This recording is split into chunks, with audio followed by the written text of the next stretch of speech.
दोस्तों, आज की कहानी है बहू तुमने इतने सालों में खुशखबरी नहीं सुनाई तो अब क्या खुशखबरी सुनाओगी।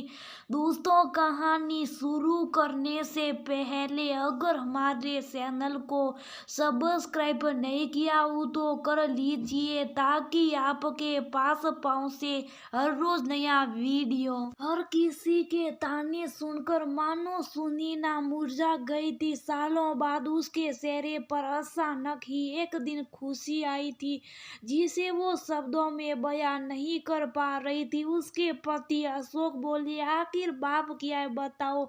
तो सुनीना खुशी के मारे बोल नहीं पा रही थी। उसकी आंखों से आंसू बहते जा रहे थे। अशोक जी घबरा गए, बोले, क्या हुआ? तुम्हारे घर पर सब कुछ ठीक तो है?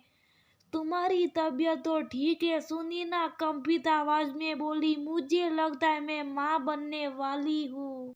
अशोक जी बोले, क्या क्या कहा तुमने? सुनीना ने अपनी बात को दोहराई तो अशोक खुशी के मारे सुनीना को गले लगा लिए। वो भूल गए थे कि वो अपने घर के आंगन में माता पिता के सामने खड़े। खुशी इतनी बड़ी थी कि हर गलती माफ की जा सकती है। दूर खड़ी सुनीना की सास बोली, इतने सालों में जब खुशखबरी नहीं आई तो इस उम्र में क्या आएगी? तुम्हारी मन का वहम होगा बहू। तुम्हें ये कैसे कह सकती हो कि तुम माँ बनने वाली हो? सुनीना बोली, जैसे इन 12 सालों में आज तक मैंने कभी नहीं बोली कि मैं माँ बनने वाली हूँ। इस उसी तरह अभी मैं महसूस करती हूँ कि मेरे अंदर एक जीवन पल रहा है जिसका एहसास बस मैं कर सकती और कोई नहीं कर सकता है। वो बोली, जा बेटा, इसे डॉक्टर के पास ले जा, इसके वहम को दूर कर दे। जिस बंजर जमीन में 12 साल तक फूल नहीं खिला अब उस पर क्या घास उगेगी। इतना बोलकर वो वहां से चली गई। सुनीना उन्हें देखकर ये सोच रही थी कि कोई औरत इतनी कठोर कैसे हो सकती है।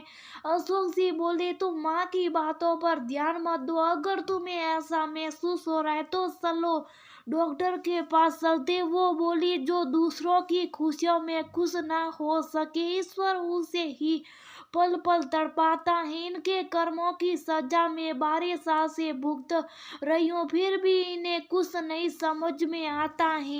अशोक उसे डॉक्टर के पास ले गए। डॉक्टर ने जब सुनीना को देखा तो वो बोली, क्या बात है सुनीना, काफी लंबे समय बाद आई हो, कोई तकलीफ है क्या? वो बोली, डॉक्टर, न जाने क्यों मुझे कुछ रोज से ये एहसास हो रहा है कि मेरे अंदर कुछ नया जीवन पल रहा है। मैं अपने अंदर बहुत बदलाव महसूस कर रही हूँ। अशोक जी बोले, डॉक्टर, क्या कभी किसी और बीमारी या गलतफहमी के कारण भी ये लक्षण दिखते हैं?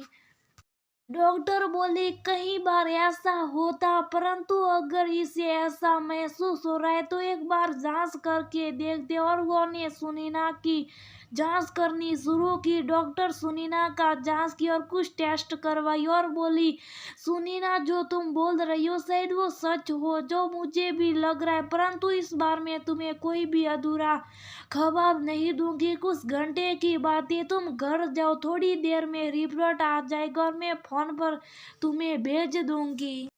सुनीना अपने दोनों उंगलियों को जोड़कर रखी थी कि जो डॉक्टर बोल रही है ईश्वर करे वो सच हो जाए। और दोनों पति पत्नी घर आ गए। जैसी वो घर आई उसकी सास बोली, क्या हुआ बहू, खाली हाथ आई? मैं तो सोची थी तुम लड्डू लेकर आई होगी।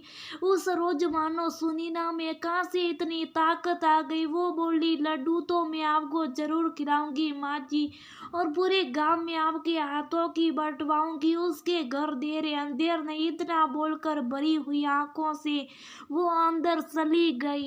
कुछ घंटों बाद डॉक्टर का फोन आया कि मैंने रिपोर्ट आपके फोन में भेज दिए, बहुत बहुत बधाई हो, आप पिता बनने वाले। सुनीना का विश्वास जीत गया। ये बात सुनकर दोनों पति पत्नी खुशी से फूले नहीं समाई।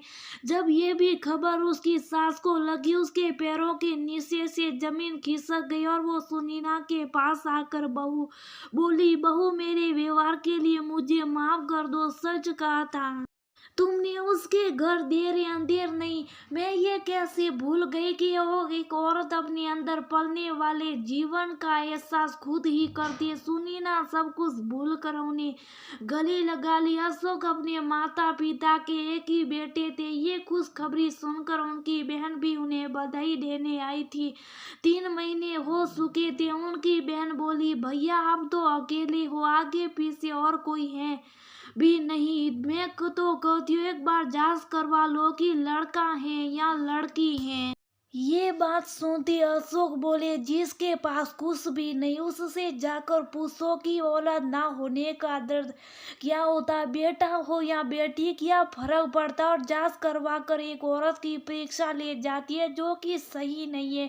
अशोक की माँ बोली, ये सब मत सोचो, भगवान की दया से इस घर में जो भी फूल खिलेगा अच्छा ही होगा। ईश्वर का दिया हुआ हर तोहफा बहुत खूबसूरत होता है। ये जांच तब करवाते जब पहले से और बच्चे होते, परंतु बहू के साथ कुछ गलत ना हो तो मैं कोई भी रिस्क नहीं लेना चाहती हूँ। कभी सुनीना कमरे से बाहर आई तो उसकी ननद बोली, भाभी आप क्या चाहती है, लड़का या लड़की। वो बोली, बेबी जी मैंने आपकी सारी बातें सुनी है। मैं लड़के की या लड़की की नहीं, बस माँ बनना चाहती हूँ। इतने सालों बाद खुशियाँ पाई उस पर भी आप जांच करवा कर एक माँ की परीक्षा लेती हैं। एक औरत के दिल से खेलते हुए इतना कठोर हृदय कैसे रख सकती है। उसकी सास आगे बढ़कर बोली, मुझे माफ कर दो बहू। इसकी बातों में आकर मेरे मुंह से वो बात निकल गई कि सास करवाना चाहिए। सुनीना बोली, माँ जी अगर एक बच्चे के बाद दूसरा बच्चा नहीं चाहिए तो पैदा ही क्यों करना। जो उसके बाद जांच करवा कर अपनी इंसानियत को शर्मसार करे हम। तभी अशोक जी आगे बढ़कर बोले, माँ इतने सालों बाद हमने खुशियाँ पाई हैं। ये जांच का नाम देकर आने से पहले उसके जीवन पर सवाल मत उठाओ। जो आ रहा है उसे ईश्वर का उपकार समझकर उसका स्वागत करो। और उस दिन के बाद घर में जांच की बात कभी नहीं चली और सबने संतोष की सांस ली। समय पंख लगाकर उड़ता गया और वो दिन आया जब सुनीना ने एक प्यारी सी स्वस्थ बच्ची को जन्म दिया। पूरे घर में खुशियों का माहौल था। ननद बोली, एक लड़का हो जाता तो वंश चलता। उस पर उसकी माँ बोली, लड़का वंश चलाता है पर लड़की दो परिवारों को एक करती, नए जीवन का सर्जन करती। ये बात तुम लड़की होकर कैसे भूल जाती हो। बेटा हो या बेटी कहलाएगी अपने माता पिता की औलाद।